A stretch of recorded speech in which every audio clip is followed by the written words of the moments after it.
Hello friends, कसे आहात? I hope मित्रांनो तुम्ही आनंदात असाल. मित्रांनो, आज आपण घेत आहोत इयत्ता 7वी, विषय आहे गणित. प्रकरण आपण आज सुरू करतोय 10वे, बँक व सरळ व्याज. मित्रांनो, अतिशय महत्त्वाचं प्रकरण आहे. नेमकं बँकेत कसे व्यवहार होतात, नेमक्या कोणत्या प्रकारची खाती असतात, हा सुद्धा आपल्याला अभ्यास करायचा आहे. कारण की तो तुम्हाला अतिशय उपयोगी आहे. तुम्ही मोठे व्हाल, बँकेत जाल, त्यावेळेस ती बेसिक माहिती जी आहे ती तुम्हाला माहीत असणं आवश्यक आहे. त्यामुळे आपण सगळा टॉपिक कव्हर करणार आहोत. मित्रांनो, सराव संच 40ला आज आपण सुरुवात करणार आहोत. त्याआधी बघूया बँक म्हणजे नेमकं काय. आता मित्रांनो, बँक जी आहे ही पैशांचे व्यवहार करणारी सरकारमान्य संस्था असते, नाही का? आणि या बँकेमुळे आपल्याला पैशांचं नियोजन करणं जे मित्रांनो अतिशय सोपं होतं. आपलं अर्थनियोजन, घराचं अर्थनियोजन करणं सोपं असतं. त्यामुळे बँकेमध्ये आपल्याकडे रक्कम असेल तर ती आपण भरतो, काढतो, नाही का? असे व्यवहार जे आहेत मित्रांनो बँकेमध्ये होतात. आणि त्यामुळे बँकेमध्ये आपल्याला आपलं खातं जे आहे ते उघडावं लागतं. आता हे बँकेमध्ये खाती जी आहेत मित्रांनो ही विविध प्रकारची असतात. ती खात्यांचा आपण अभ्यास करण्याआधी मित्रांनो, तुम्ही या चॅनलवर नवीन असाल तर चॅनल सबस्क्राईब करा. त्याचप्रमाणे मित्रांनो, सायन्स आणि गणिताचे व्हिडिओ तुम्हाला या चॅनलवर मिळणार आहेत. तुम्ही प्लेलिस्टमध्ये गेलात तर विज्ञानाचे व्हिडिओसुद्धा तुम्हाला पाहायला मिळतील. त्याचप्रमाणे आधीचे गणिताचे व्हिडिओसुद्धा पाहायला मिळतील. ओके मित्रांनो, सुरुवात करूया. चालू खाते.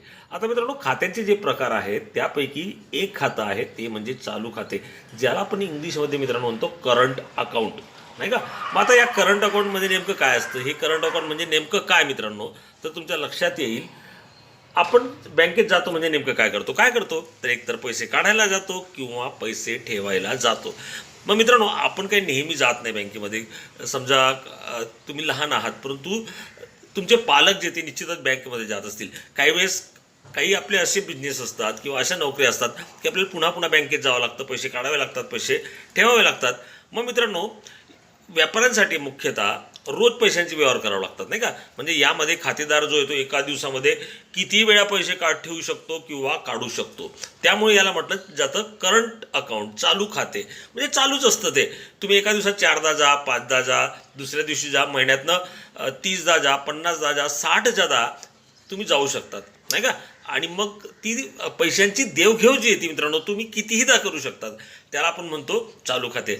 अर्थात मित्रांनो, या चालू खात्यामध्ये आपण पैसे काढतो, ठेवतो, त्यामुळे किती वेळा करू शकतो. त्यामुळे मात्र आपल्याला यावरती ठेवलेल्या पैशांचं व्याज मिळत नाही. इथे बँक जे चालू खात्यामध्ये व्याज देत नाहीत. त्याचप्रमाणे मित्रांनो, बँक या खात्यासाठी आपल्याला पासबुक देतं.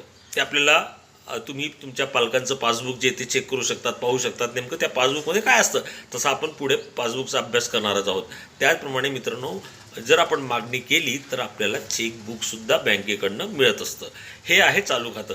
आता बेसिक फरक काय आहे चालू खाते आणि बचत खाते तो आपण पाहणार आहोत. परंतु त्याआधी आपल्याला पाहावं लागेल बचत खाते म्हणजे काय, नाही का मित्रांनो? बघूया बचत खाते म्हणजे नेमकं काय. खातेदाराला ठराविक रक्कम बँकेत जमा करून बचत खाते उघडता येते. काही बँकांमध्ये काही रक्कम जमा न करता सुद्धा खाते उघडता येते. मित्रांनो, आपण आत्ताच बघितलं की जनधन योजना जी आता सुरुवात झालेली, प्रत्येकाचं खातं असायला पाहिजे, नाही का? ते अजून वेगळ्या प्रकारचं खातं, जनधन योजना आत्ता सुरू झालेलं खाते. कदाचित त्याच्यामध्ये त्याची नोंद नसेल, परंतु जनधन खातं सुद्धा एक प्रकारचं बँकेमध्ये असणारं खातं आहे. ओके, काही बँकांमध्ये काही रक्कम जमा न करता सुद्धा हे खातं उघडतात, म्हणजे झिरो बॅलन्स.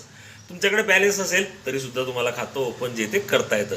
आता मित्रांनो, समजा या खात्यावर आपण जर काही रक्कम ठेवली तर बँक आपल्याला व्याज देते. बचत खात्यामध्ये आणि चालू खात्यामध्ये हाच फरक आहे. तर बचत खात्यामध्ये आपण काही रक्कम जर बँकेत ठेवली तर आपल्याला त्याबद्दल बँक जे ते काहीतरी व्याज देत असतं. आता त्यांचा जो बँकेचा जो नियम असेल, कोणत्या टक्के म्हणजे कोणतं व्याज मिळेल, दर साल, दर शेकडा तुम्ही किती दिवस ठेवल्यात त्याच्यावरती अवलंबून असेल. ओके, अनेकदा ठराविक काळांमध्ये किती वेळा पैसे काढता येतात यावर निर्बंध असतात. ही महत्त्वाची बाब आहे मित्रांनो चालू खात्यामध्ये आणि बचत खात्यामध्ये. बचत खातं जर तुमचं असेल तर तुम्ही दिवसातनं अनेक व्यवहार करू शकत नाही. तुम्हाला काहीतरी लिमिटेशन्स असतं, महिन्यातनं काही लिमिटेशन असतं. महिन्यातनं तुम्ही 4, 5, 10 प्रत्येक बँकेचं अर्थात वेगवेगळे असणार आहे नाही का, तर 10 देवघेव करू शकतात. चालू खात्यामध्ये आपण कधीही दिवसासुद्धा बदलवू शकतो. एक ठेवले पुन्हा काढले असं करू शकतो.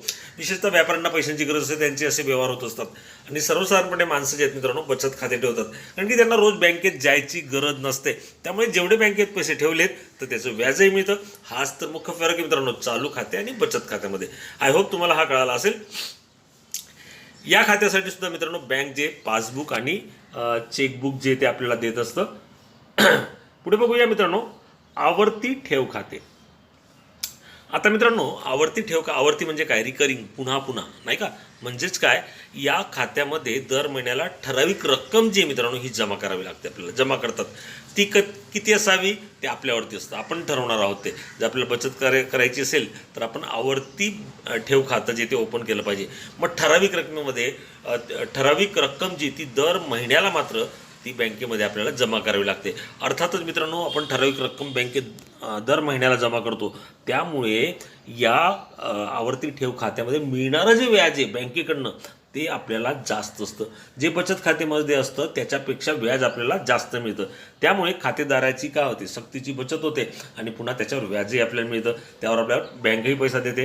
त्यामुळे जर गरज नसेल आपल्याला पैशांची तर आपण बचत व्हावी हा जर आपला हेतू असेल तर आवर्ती ठेव खातं जे ते मित्रांनो सोयीचं असतं.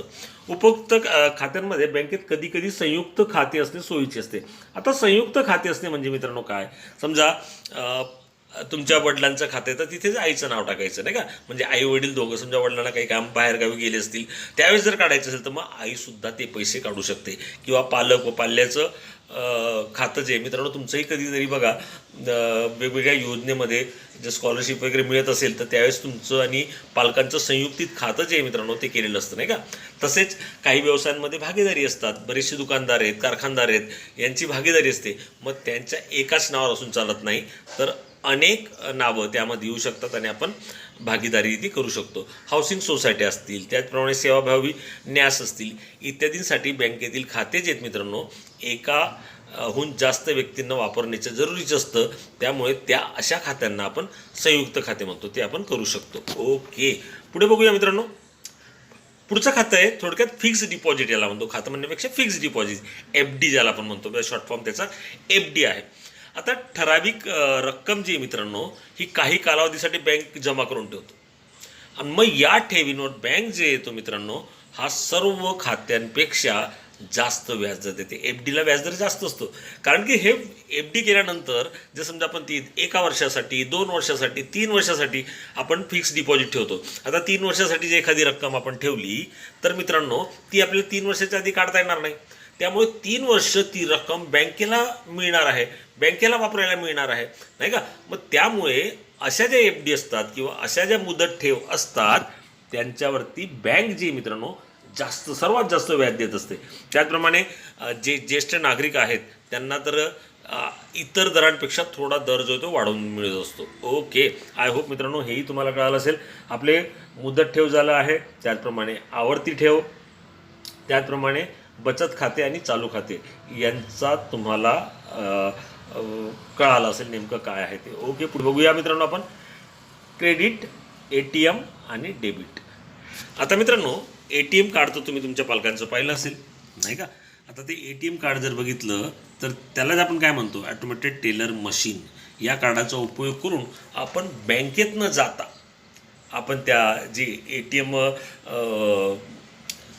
ATMमधनं पैसे आपण सहज काढू शकतो. बँकेत न जाता रोख रकमेसाठी आपण ATM कार्ड जो आहे मित्रांनो ते वापरत असतो. आता बघा मित्रांनो त्याचा जो हा लॉंग फॉर्म आहे तो आपल्याला दिला आहे, तो तुम्ही लक्षात ठेवणं गरजेचं आहे. त्याचप्रमाणे मित्रांनो आता डेबिट कार्ड म्हणजे काय, डेबिट कार्ड म्हणजे एका प्रकारचं आपलं ATM कार्डच, म्हणजे आपल्या ATM कार्डला सुद्धा आपण डेबिट कार्ड म्हणू शकतो नाही का. आता ATM कार्डमध्ये नेमकं काढतो, माझ्या खात्यावर समजा मित्रांनो 10,000 रुपये आहेत तर मी 10,000 रुपये कधीही काढू शकतो, डेबिट करू शकतो नाही का. कधीही गेलो, आता ते तर ATM तर मित्रांनो रात्री कधीही चालू असतं, त्यामुळे आपण जाऊन आपली रक्कम काढू शकतो. त्याला आपण म्हणतो ATM कार्ड किंवा त्यालाच म्हणतो डेबिट कार्ड.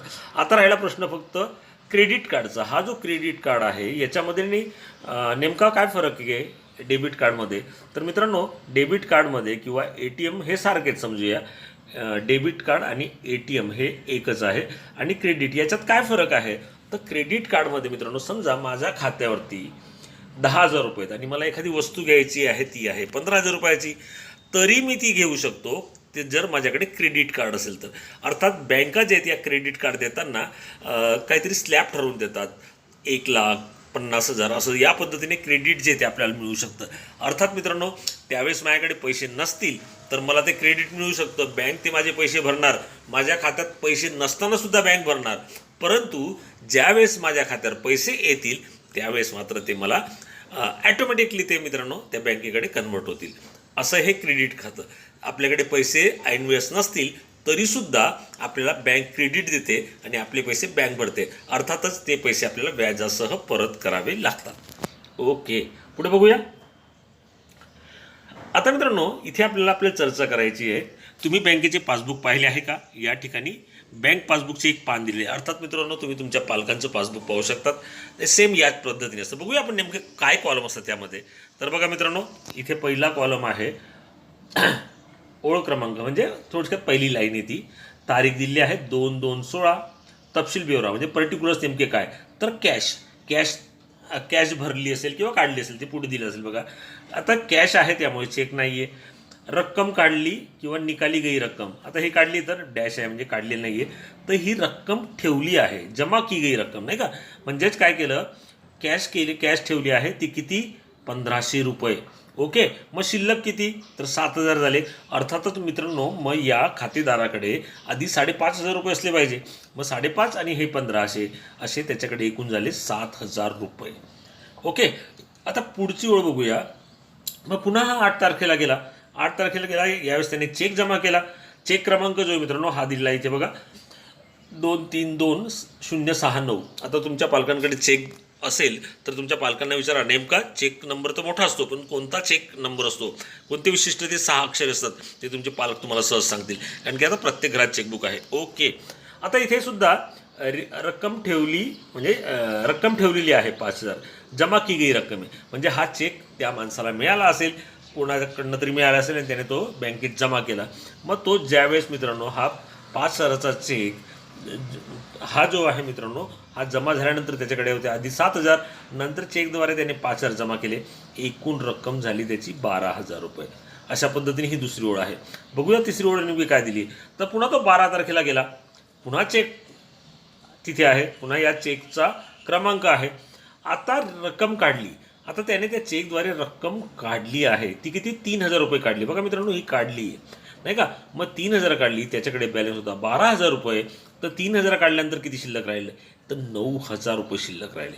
हे आपल्याला याच्यावरून कळतं मित्रांनो हे आपण ओरली घेत आहोत पण आय होप तुम्हाला हे कळत असेल आणि सोपं पण आहे. पुढे बघूया मित्रांनो 15 तारखेला काय झालंय, तर सेल्फ म्हणजे स्वतः गेला आणि तो स्लिप असते बँकेमध्ये, एक स्लिप असते, त्या स्लिपमध्ये भरायचं. स्वतः गेल्यानंतर आपण स्लिप भरली तर आपल्याला आपले पैसे मिळतात. तर रक्कम काढली, पुन्हा रक्कम काढली, किती काढली तर 1,500 रुपये. तर मग मित्रांनो 9,000 त्याचा बॅलन्स होता, बाकी होती. त्याच्यानंतर पुन्हा 1,500 त्याने काढले म्हणजे शिल्लक राहिले 7,500. ओके मित्रांनो 26 तारखेला तो गेलेला नाही. काही विशिष्ट बँका देतात 3 महिन्यांनी किंवा 6 महिन्यांनी किंवा 12 महिन्यांनी व्याज देतात. तर त्या व्याजाप्रमाणे आता हे त्याचं जे खातं आहे मित्रांनो अर्थातच बचत खातं असणार आहे नाही का. बचत खातं असल्यामुळे आपल्याला त्याने इंटरेस्ट जो आहे तो दिलेला आहे. आता हे इंटरेस्ट दिलं आहे म्हणजे काय, व्याज दिले बँकेने. तर या रकमेवरती त्यांनी व्याज दिलेलं आहे हे लक्षात घ्या. तर 7,500 रुपये पडलेले होते आणि या पूर्ण ही जी रक्कम त्याच्याकडे शिल्लक होती त्याचा कॅल्क्युलेशन करून त्याचा हिशोब करून त्याला मिळाले 135 रुपये. इथे ना त्याने टाकले आहेत ना काढलेत, व्याज हे बँकेकडनं मिळालं आहे म्हणून त्याची रक्कम झाली 7,635 रुपये. आय होप मित्रांनो तुम्हाला हे पासबुक कसं भरलं आहे ते कळालं असेल. पुढे बघूया, पुढे आपल्याला नेमकं काय दिलेलं आहे. मित्रांनो काही रिक्त जागा भरायच्यात आपल्याला या पासबुकवरून, सहज भरूया पटकन. दिनांक 2/2/16 रोजी बँकेत जमा केलेली रक्कम किती आहे, 2/2/16. तर मित्रांनो आहे 1,500. इथे काय येणार तर 1,500 रुपये येणार. शिल्लक रक्कम 7,000 आहे, इथे येणार 7,000 रुपये. आय होप मित्रांनो या तुम्ही काळ्या जागा भरणार. इथे येणार 1,500, इथे येणार 7,000. ओके, दुसरी ओळ बघूया काय ती 12/2/16 रोजी चेक क्रमांक 243965 म्हणजे 243965 हा दुसरा चेक मित्रांनो. ओके, तर यावेळेस किती रक्कम त्यांनी काढली आहे तर 3,000 रुपये काढली. आपल्याला इथे कळत आहे 3,000. ओके, शिल्लक रक्कम आता याच्या पुढचाच कॉलम बघा 9,000 आहे म्हणजे इथे येणार 9,000. ओके, अशा पद्धतीने तुम्ही 9,000 इथे भरू शकताय. पुढची ओळ काय बघूया मित्रांनो. दिनांक 26/2/16 रोजी बँकेने इंटरेस्ट व्याज दिले आहे त्याची रक्कम 26/2 बघा 26/2 हे इंटरेस्ट आहे.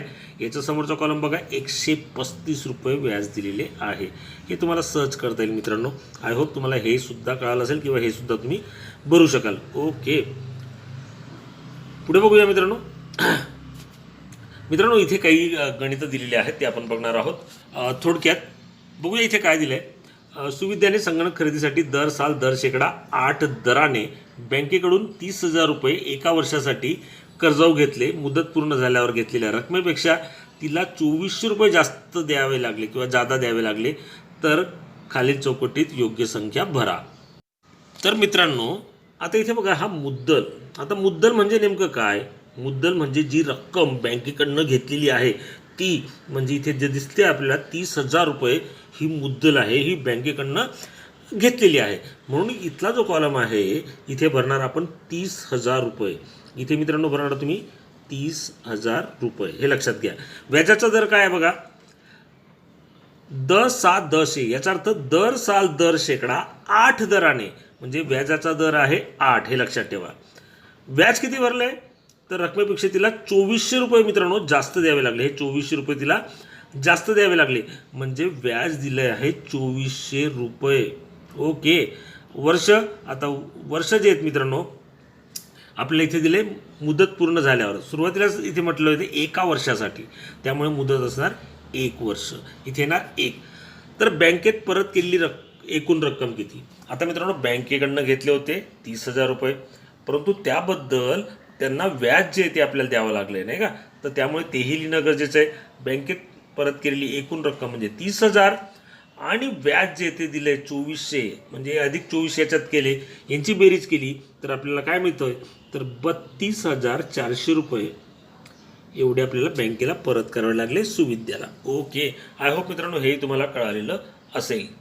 मग मित्रांनो याला आपण रास असंही म्हणतो. आता रास म्हणजे नेमकं काय. मग रास म्हणजे मुद्दल जे आपण बँकेतनं जर समजा रक्कम काढली असेल ती आणि त्यावर आपल्याला द्यावं लागणारं व्याज हे दोन्ही मिळून जी अमाऊंट तयार होते त्याला आपण म्हणतो रास.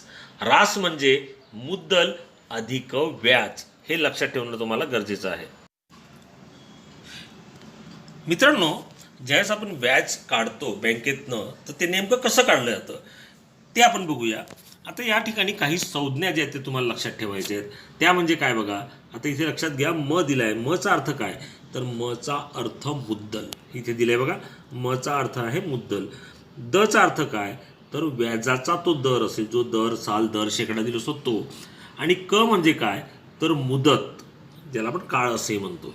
मग व्याज जर आपल्याला काढायचं असेल तर काय करावं लागतं म गुणिले द गुणिले क म्हणजे मुद्दल गुणिले दर गुणिले मुदत छेद 100 हेच मित्रांनो व्याजाचं सूत्र आहे.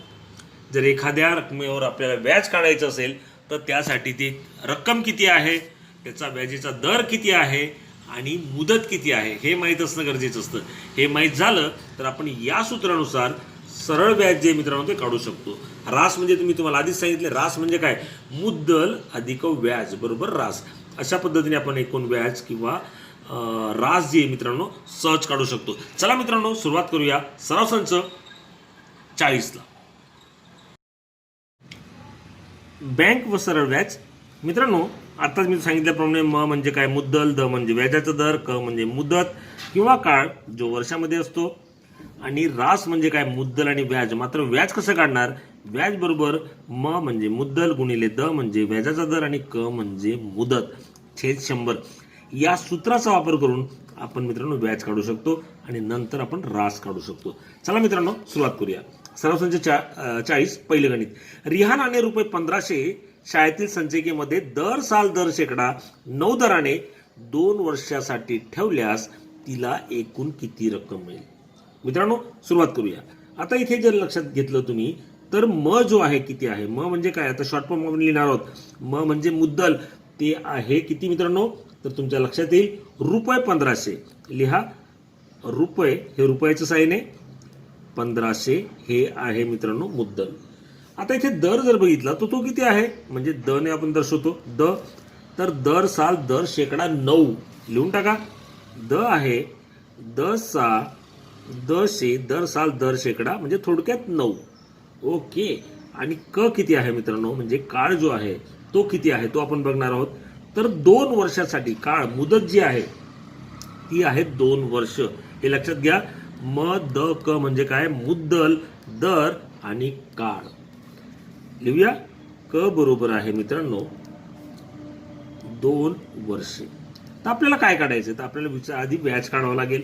आपल्याला व्याज काढणार, तर मग व्याजाचं सूत्र काय, तर आत्ताच आपण शिकलो हे सूत्र आहे. व्याज बरोबर म गुणिले द गुणिले क भागिले 100. आता मित्रांनो किमती टाकून देऊया आपण. म ची किंमत आहे, मुद्दल आहे ₹1500, दर आहे मित्रांनो 9, आणि क आहे म्हणजे काळ आहे, मुदत आहे 2 वर्षे भागिले 100. मित्रांनो इथे जर लक्षात घेतलं तर 2 शून्य आहेत, त्यामुळे हे 2 शून्य गेले. इथे येणार 15 गुणिले 9 गुणिले 2. ओके.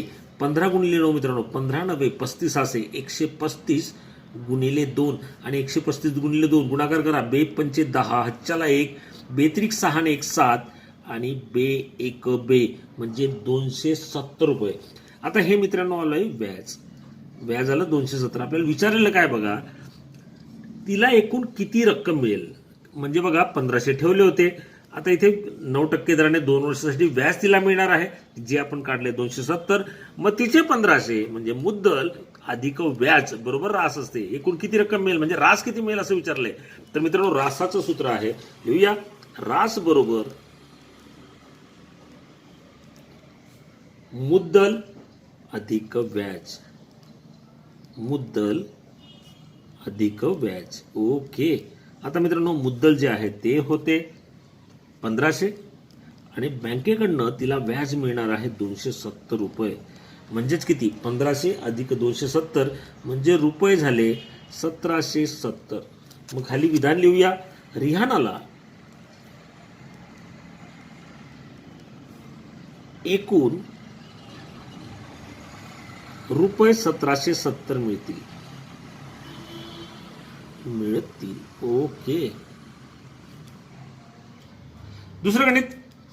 जेठालाल यांनी बँकेकडून दर साल दर शेकडा 10 दराने रुपये 2.5 लाख 5 वर्षाच्या मुदतीने गृहकर्ज घेतले, तर त्यांना प्रत्येक वर्षी किती व्याज द्यावे लागेल, तसेच त्यांना बँकेला एकूण किती रक्कम द्यावी लागेल.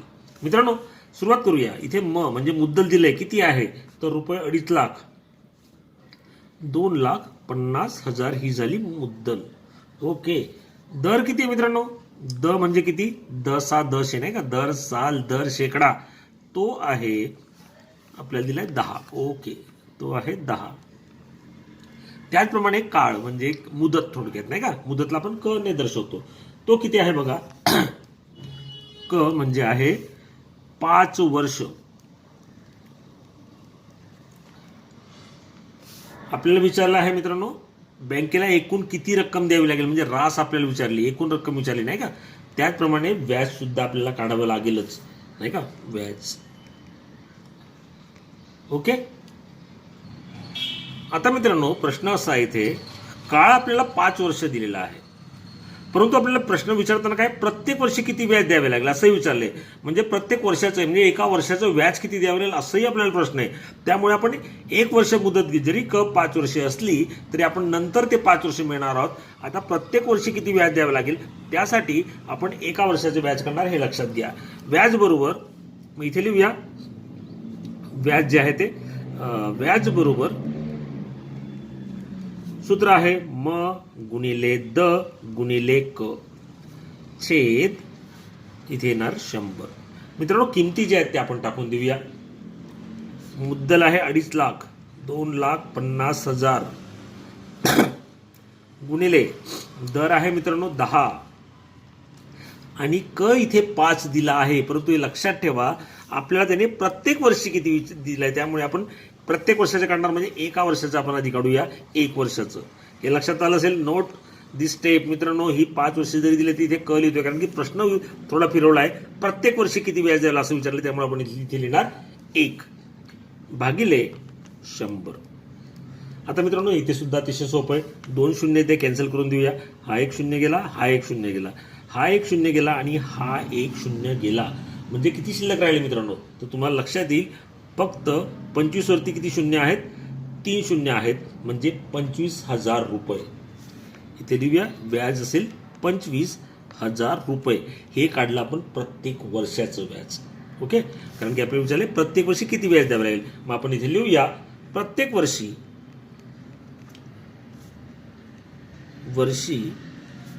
रुपये 25,000 व्याज द्यावे लागेल. ओके, आता पुढे प्रश्न असा आहे आपल्याला की तसेच त्यांना बँकेला एकूण किती रक्कम द्यावी लागेल. मित्रांनो 2500 दरवर्षी द्यायचे आणि 5 वर्ष मुदत आहे, म्हणजे 2500 गुणिले 5 आपल्याला करावं लागतील, नाही का. ते आपल्याला मग मिळेल 5 वर्षाचं व्याज मिळेल. लिहूया म्हणून 5 वर्षाचे व्याज द्यावे लागणारे व्याज हे किती असेल मित्रांनो, तर 5 गुणिले 25,000 रुपये. यांचा गुणाकार करूया. 3 शून्य आहेत, शून्य लिहून टाकतो, 0 0 0 आणि 25 5 25 असे. ओके, म्हणजे 1,25,000 त्यांना 5 वर्षात व्याज द्यायचे, नाही का. मग आता मित्रांनो एकूण रक्कम ते बँकेला किती देतील, तर आपल्याला थोडक्यात रास काढायची आहे. आणि रास म्हणजे काय, रास म्हणजे मुद्दल अधिक व्याज. मुद्दल अधिक व्याज.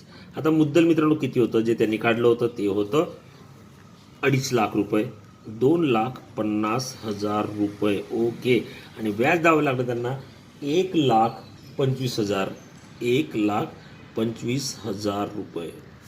मित्रांनो 0 0 3 शून्य आहेत, बेरीज करतोय 0 0 0, इकडे 50 आणि 25 75 आणि 2 1 3. तुम्ही तुमच्या पद्धतीने ती बेरीज करू शकतात. तर रुपये 3,75,000 त्यांना बँकेला द्यावे लागतील. लिहूया जेठालाल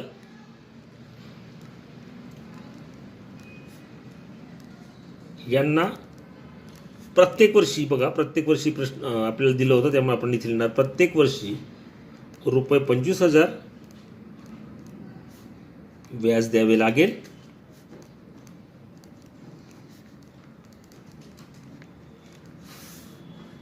बँकेला एकूण रुपये किती आहेत, 3,75,000 द्यावे लागतील. 3,75,000 द्यावे. ओके, आय होप मित्रांनो हे गणित तुम्हाला कळालं असेल. मित्रांनो तिसरं गणित बघा. श्रीकांतने रुपये 85,000 दर साल दर शेकडा 7 दराने 2.5 वर्षासाठी, हे 2.5 वर्ष लक्षात घ्या, 2 आणि अर्धा म्हणजे 2.5 वर्षासाठी बचत बँकेत ठेवले तर त्यांना मुदतीच्या शेवटी किती सरळ व्याज मिळाले. मित्रांनो इथे सुद्धा पटकन घ्या. मुद्दल किती आहे, तर रुपये 85,000, ते तुम्हाला आता कळत असेल 85,000. ओके, आता पुढे दर, दर दशे आहे, तो दर साल दर शेकडा आहे 7, तो लिहून टाका 7. आणि क म्हणजे काळ किंवा मुदत ती आहे मित्रांनो 2.5 वर्ष. ते आपण असं लिहितो नाही का, 2 1 म्हणजे हा याला गुणेल 2 2 4 आणि 1 5, 5/2 आपण असंही त्याला लिहू शकतो. जो तुम्ही शिकला आता आधी नाही का, याला अपूर्णांकात रूपांतर करणं, 2 गुणिले 2 4 करायचे, त्याच्यात 1 मिळवायचा, 5/2 वर्ष म्हणजे थोडक्यात 2.5 वर्षे. ओके, आपल्याला काय विचारलंय, तर किती सरळ व्याज मिळाले, फक्त आपल्याला व्याज विचारलंय मित्रांनो, नाही का. व्याज किती आहे ते विचारलेलं आहे, ते आपण काढणार आहोत. सूत्र आपल्याला माहिती आहे, व्याज बरोबर किंवा व बरोबर, याला आपण व लिहिला तरी चालतोय, म गुणिले द गुणिले क छेद 100. आता म किती आहे मित्रांनो, म म्हणजे मुद्दल, मुद्दल आहे 85,000 रुपये. ओके, दर किती आहे मित्रांनो, तर 7%. आणि काळ किती आहे, तर 5/2 वर्षे, 5/2 वर्षे भागिले 100. मित्रांनो 1 आणि 2 शून्य गेले, इकडे सुद्धा 1 आणि 2 शून्य गेले, म्हणजे काय शिल्लक राहिलं फक्त 850 गुणिले 7 गुणिले 5/2. आता यांचा गुणाकार आपल्याला मित्रांनो करायचा आहे, तो करूया, किंवा 2 आणि इथे भाग देऊन दिला तरी चालेल. बे एक बे, बे चोक 8, पुन्हा बे दुने 4. मित्रांनो 5तनं 4 गेला, 1 उरला, 0 झाले, 10 झाले, बे पंचे 10, म्हणजे काय मिळालं आपल्याला 425 गुणिले 7 गुणिले 5. यांचा आपल्याला आता गुणाकार करायचा आहे. मित्रांनो हा गुणाकार तुम्ही सहज करू शकता. 425 गुणिले 7 आधी करा, चला करूया. 425 गुणिले 7, 7×5 35, हच्चाला 3, 7 दुने 14 आणि 3 17, हच्चाला 1, 7 चोक 28, 1 29. याचं उत्तर आलंय मित्रांनो 2975 गुणिले पुन्हा 5 आहेत, पुन्हा 5 ने गुणून टाकायला. 5×5 25, हच्च्याशी 2, 5×7 35 आणि 2 37, हच्चाला 3, 5 ने 45 आणि 3 48, हच्चाला 4, 5 दुने 10 आणि 4 14, 14,875 रुपये. 14,875 रुपये. खाली विधान लिहून टाका मित्रांनो. श्रीकांत यांना किती रुपये मिळाले, तर रुपये 14,875 मिळाले. सरळ व्याज मिळाले. ओके, सरळ व्याज मिळाले. आय होप मित्रांनो हे गणित तुम्हाला कळलं असेल. व्हिडिओ लांबेल त्यामुळे आपण इथे थांबूया. मित्रांनो चॅनलवर नसाल चॅनल सबस्क्राईब करा, व्हिडिओ आवडल्यास लाईक व शेअर करा. धन्यवाद.